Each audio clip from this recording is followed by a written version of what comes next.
안녕하세요. 산티아고입니다. 오늘은 2025년 8월 15일 금요일 아침이고요. 매일 책 10쪽 읽고 글쓰기 258일차가 되었습니다. 부사가 없는 삶은 없다. 오늘 읽은 단락은 괜히 싫을 수도 있는 거야입니다. 이 부분을 읽고 요약을 하고 그리고 저만의 느낀 점을 말해 보겠습니다.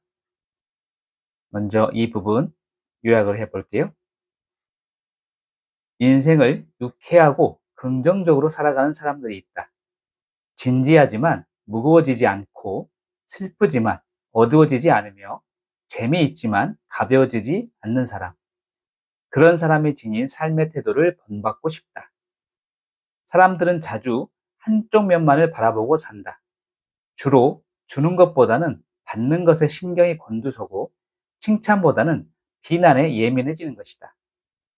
괜히 나를 좋아하는 사람이 있듯이 괜히 나를 싫어하는 사람도 있는 법이다.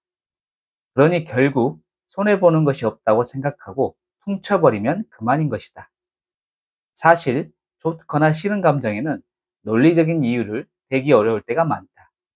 괜히라고 할 수밖에 없을 만큼 설명할 수 없는 감정들이 마음속에서 복잡하게 일어나기 때문이다. 타인의 마음을 모르는 건 당연한 일이다. 마른 우물처럼 텅 비어있는 마음속에서 억지로 이유를 퍼내려고 하거나 모르는 걸 알아내려고 안간힘을 쓰며 힘 빼지는 말자. 괜히 나를 좋아해주고 괜히 나를 도와주는 기적 같은 사람들에게 감사하며 살아가기에도 모자라는 인생이다. 괜히 싫을 수도 있는 거야. 괜히 좋기도 하잖아. 그러니까 서로 퉁쳐. 이렇게 이 단락을 마무리합니다. 이 부분을 읽고 저만의 생각은요. 괜히 좋다가 싫어지는 건 왜일까? 인간의 본성에는 좋고 나쁨이 상존합니다. 그래서인지 누구를 정말 좋아하다가 싫어지기도 합니다. 복합적인 감정입니다. 감정의 기복이 심해지면 조울증이 생기기도 합니다. 하지만 이러한 상황에서도 스스로 감정 조절을 잘해서 슬기롭게 헤쳐나가야 합니다. 그 대상은 이성과 동성 모두 해당이 됩니다.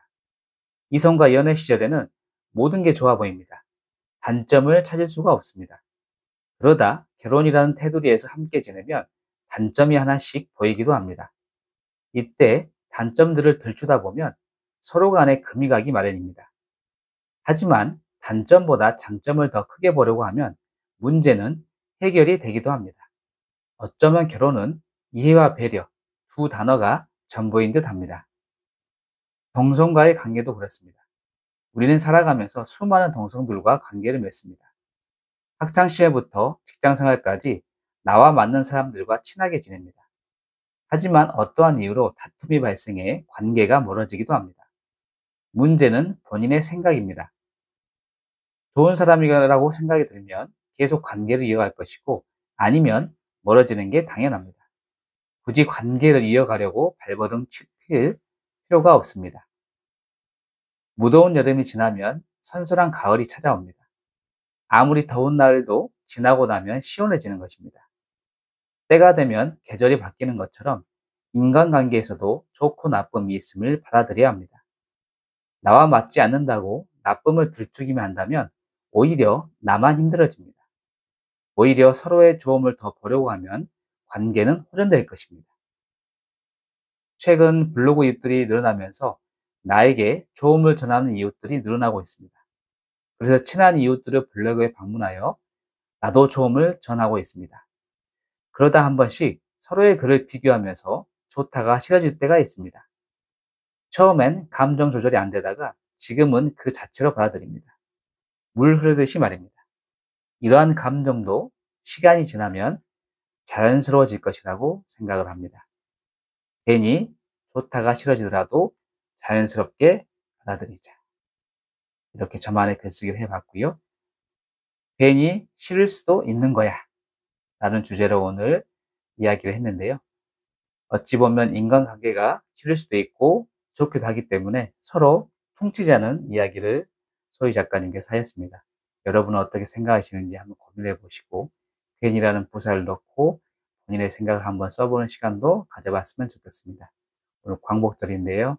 오늘 우리나라의 광복에 대해서 한번 생각해 보는 시간도 한번 가져보시고 즐거운 휴일 되시기 바랍니다. 감사합니다.